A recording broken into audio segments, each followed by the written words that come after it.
नमस्कार दोस्तों, कैसे हैं आप सभी। आई होप कि बहुत ही अच्छे होंगे और अच्छे से स्टडी कर रहे होंगे। तो आज की इस वीडियो में हम क्लास 10th का प्रश्नावली 5.1 का प्रश्न क्रमांक 4 का भाग 11 और 12 को सॉल्व करेंगे। तो शुरू से अंत तक बने रहिएगा। यहाँ पे क्वेश्चन बोला है कि निम्नलिखित में से कौन कौन एपी है। यदि कोई एपी है तो इसका सार्वंतर ज्ञात कीजिए और इनके 3 और पद लिखिए। तो चलिए हम सॉल्व करते हैं। तो सबसे पहले हम भाग 11 को सॉल्व करेंगे। लिख लेंगे बाबू हल और लिखेंगे दिया है ए स्क्वायर ए क्यू ए की पावर 4 है ना, डॉट डॉट। इस प्रकार से ये क्वेश्चन दिया गया है। अब इसको जांचना है कि ये जो सूची दी हुई है एपी है या नहीं है। तो उसके लिए आपको क्या करना पड़ेगा बाबू, सार्वंतर निकालना पड़ेगा। तो हम लोग क्या करेंगे बाबू, सार्वंतर निकालेंगे। तो पहला बार निकालना है तो हम इसको लिखेंगे D1, क्योंकि सार्वंतर को हम D से सूचित करते हैं। और इसका सूत्र हो जाएगा दूसरा पद माइनस का पहला पद, ठीक ना। तो देखिए ये मेरा पहला पद है, ये मेरा दूसरा पद है, ये तीसरा पद और ये चौथा पद, ठीक ना। तो दूसरा पद क्या है बाबू, तो अब बोलिएगा सर ए स्क्वायर, और पहला पद क्या है बाबू ए। अब ये हल कैसे होगा, तो बहुत आसान है। देखिए बाबू यहाँ पे ए है और ये ए स्क्वायर है। तो अगर हम एक कॉमा ले लें तो इसमें क्या बचेगा, ए बचेगा, और ए से ए में भाग करेंगे तो सिर्फ एक बचेगा। तो सार्वंतर डी बराबर क्या आ गया, ए इंटू ए माइनस के एक आ गया। कोई दिक्कत, कोई दिक्कत नहीं। एक बार हम और निकाल के पता कर लेंगे। मैक्सिमम आपको 2 बार कम से कम ही निकालना है, उससे आपको पता चल जाएगा कि ये सार्वंतर है या नहीं है। आप 3 बार भी निकाल सकते हैं। अब सूत्र हो जाएगा तीसरा पद माइनस के दूसरा पद। तीसरा पद है बाबू ए क्यू, तो यहाँ पर लिख लेंगे ए क्यू। दूसरा पद क्या है बाबू, तो ए स्क्वायर, ठीक ना। चलिए अब हम कॉमन लेंगे। इसके पास ए स्क्वायर है, एक के पास ए क्यू है, तो हम ए स्क्वायर कॉमन ले लेंगे। तो इसके पास क्या बचेगा, सिर्फ ए बचेगा। माइनस है तो माइनस, ए स्क्वायर से ए स्क्वायर में अगर हम भाग करेंगे तो क्या बचेगा बाबू, एक बचेगा। अब बताइए कि इसके बराबर ये है, तो आप बोलेगा सर नहीं है, तो आगे निकालने की कोई ज़रूरी नहीं है, ठीक ना। तो हम लिख लेंगे बाबू कि चूँकि D1 के बराबर नहीं है D2, ठीक ना। माने कि पहला सार्वंतर के बराबर दूसरा सार्वंतर नहीं है, अतः यह सूची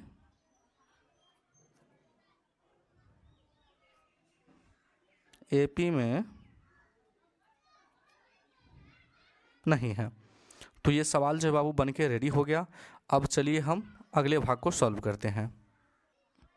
तो यहाँ पे लिख लेंगे बाबू भाग 12 और लिखेंगे हल।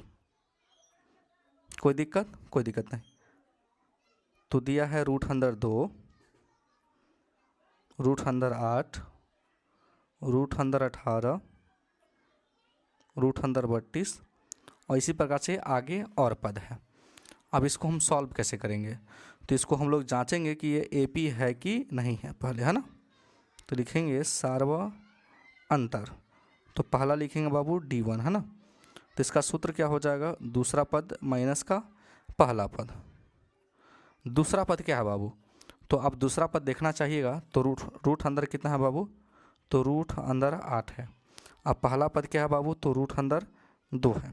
देखिए इसको बोलते हैं पहला पद, इसको दूसरा पद, इसको तीसरा पद और इसको चौथा पद, ठीक ना। अब चलिए, अब ये तो कैसे सॉल्व होगा, तो बहुत आसान है बाबू। देखिए √8 को सॉल्व करना है आपको। तो आप क्या कीजिए, इसका वर्ग को तोड़ दीजिए। जैसे √8 है तो 8 का भाज्य गुणनखंड कीजिए। 2 से करेंगे तो 4, 2 से करेंगे 2 और 2 से करेंगे तो 1। तो √8 आ जाएगा 2 गुने 2 गुने 2, है ना। चलिए जिसका जोड़ा निकलेगा उसको बाहर एक बार निकाल लीजिए, जिसका जोड़ा नहीं पूरा उसको रूट में रहने दीजिए, है ना। तो क्या आ गया, 2√2 आ गया। 8 का वर्ग हो गया बाबू 2√2, अब माइनस कितना है बाबू, तो √2 है। चलिए अब यहाँ से क्या होगा बाबू कि 2 में से 2√2 में से अगर √2 घट जाएगा तो कितना आ जाएगा बाबू, √2 बचेगा। क्योंकि √2 के आगे 2 लगा है तो मतलब कि √2 2 गो है, तो 2 गो में से एगो घट गया तो एगो बचा। कोई दिक्कत, कोई दिक्कत नहीं। फिर लिखेंगे सार्वंतर। अब हम दूसरा बार निकाल रहे हैं तो यहाँ पे लिखेंगे D2 इसका सूत्र हो जाएगा तीसरा पद माइनस के दूसरा पद। तीसरा पद है बाबू रूट अंदर 18, दूसरा पद है रूट अंदर 8। चलिए अब 18 का वर्ग क्या आ जाएगा, तो बोलिएगा सर 18 का वर्ग निकाल लेते हैं। चलिए निकाल लेते हैं बाबू। तो रूट अंदर 18 का अगर हम वर्ग निकालते हैं तो सबसे पहले आपको अभाज्य गुणनखंड कर लेना है। तो 2 से भाग जाएगा तो 9, 3 से भाग जाएगा 3, 3 से भाग देंगे तो 1। तो क्या आ जाएगा बाबू, रूट अंदर क्या बचा, 2 गुने 3 गुने 3, जिसका जोड़ा पूरा उसको बाहर निकाल लीजिए। तो 3 का जोड़ा पूरा गया और रूट अंदर क्या बच गया बाबू, 2। तो 18 का वर्ग आ गया 3 रूट अंदर 2। तो यहाँ पे लिख लेंगे बाबू 3 रूट अंदर 2। और 8 का वर्ग क्या निकाले थे, तो 2 रूट अंदर 2। तो यहाँ पे लिख लेंगे 2 रूट अंदर 2। चलिए अब देखिए रूट अंदर 2 3 गो है और यहाँ पे क्या है बाबू 2 गो। तो 3 गो में से 2 गो घट गया तो कितना बचेगा, रूट अंदर 2 एगो बचेगा। तो दोनों समान आ रहा है सार्वंतर, तो एक बार और निकाल लेंगे हम क्या। चलिए लिखेंगे बाबू सार्व अंतर, है ना। अब लिखेंगे D3, इसका सूत्र हो जाएगा चौथा पद माइनस के तीसरा पद। तो चौथा पद क्या है बाबू, तो चौथा पद है रूट अंदर 32 और तीसरा पद है रूट अंदर 18। चौथा पद है रूट अंदर 32 और तीसरा पद है रूट अंदर 18। तो देखिए 4 चौके 16 और 16 दूनी 32, है ना। तो 32 का वर्ग कितना आ गया बाबू, 4 रूट अंदर 2 आ गया। और 18 का वर्ग क्या निकाले थे, 3 रूट अंदर 2 निकाले थे। तो यहाँ पे लिखेंगे 3 रूट अंदर 2। तो 4 रूट अंदर 2 में से अगर 3 रूट अंदर 2 घट जाएगा तो क्या बचेगा, रूट अंदर 2 बचेगा। तो यहाँ पे देख रहे हैं बाबू कि सार्वंतर जो है ना बाबू समान सब आ रहा है, ठीक ना। तो यहाँ पे लिख देंगे चूँकि D1 के बराबर है D2 और D2 के बराबर है D3, लिखेंगे अतः यह सूची AP में है। अगर सार्वंतर बराबर आ रहा है तो ये AP में है, अगर सार्वंतर बराबर नहीं आ रहा तो ये AP में नहीं है। कोई दिक्कत यहाँ तक, कोई दिक्कत नहीं। अगर AP में है तो आपको क्या करना है बाबू, अगला 3 पद और माने कि अगला 3 पद और निकालना है, ठीक ना। देखिए 4 पद दिया हुआ है, आपको आगे और पद निकालना है। चलिए तो निकालते हैं। तो लिखेंगे अगले 3 पद है। चलिए तो 4 पद दिया है तो हम निकालेंगे पहला 5वां पद। तो 5वां पद को बोलेंगे A5। तो 5वां पद को लिख सकते हैं A प्लस के 4D। चलिए A का मान क्या है बाबू, तो रूट अंदर 2 है, तो हम लिख लिए रूट अंदर 2। 4 गुने D का मान क्या निकला था बाबू, तो रूट अंदर 2 निकला था, जो कि आप चाहें तो देख सकते हैं कि D का मान क्या निकला है, रूट अंदर 2 निकला है। चलिए तो ये हो जाएगा रूट अंदर 2, इसको गुना करेंगे तो 4 और रूट अंदर 2। अब देखिए रूट अंदर 2 4 गो है, एक और जुड़ेगा तो कितना हो जाएगा बाबू, तो 5 रूट अंदर 2 हो जाएगा। चलिए उसके बाद हम निकालेंगे बाबू छठा पद। छठा पद को हम बोलते हैं A प्लस के 5D।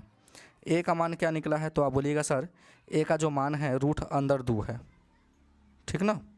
फिर 5 गुने D का मान कितना है बाबू, तो रूट अंदर 2 है, अभी हम आपको दिखा दिए हैं, ठीक ना। चलिए तो ये हो जाएगा रूट अंदर 2 और 5 का गुना करेंगे तो 5 रूट अंदर 2। तो 5 रूट अंदर 2 और 1 रूट अंदर 2, तो कितना हो जाएगा बाबू, 6 रूट अंदर 2 हो जाएगा। कोई दिक्कत, कोई दिक्कत नहीं। अब चलिए 7वां पद निकाल लेते हैं। 7वां पद हो जाएगा A प्लस के 6D। A का मान है रूट अंदर 2 और 6 गुने और D का भी मान है रूट अंदर 2 ही है, ठीक ना। चलिए तो रूट अंदर 2 और 6 रूट अंदर 2 हो जाएगा, दोनों को जोड़ेंगे तो कितना हो जाएगा बाबू, 7 रूट अंदर 2। तो ये जो आंसर निकल के आया बाबू राइट आंसर है। तो आई होप कि ये क्वेश्चन आपको समझ में आ गया होगा। अगर मेरे चैनल पे नए हैं तो वीडियो को लाइक कर दीजिएगा और चैनल को जरूर सब्सक्राइब कर दीजिएगा। वीडियो देखने के लिए बहुत बहुत धन्यवाद।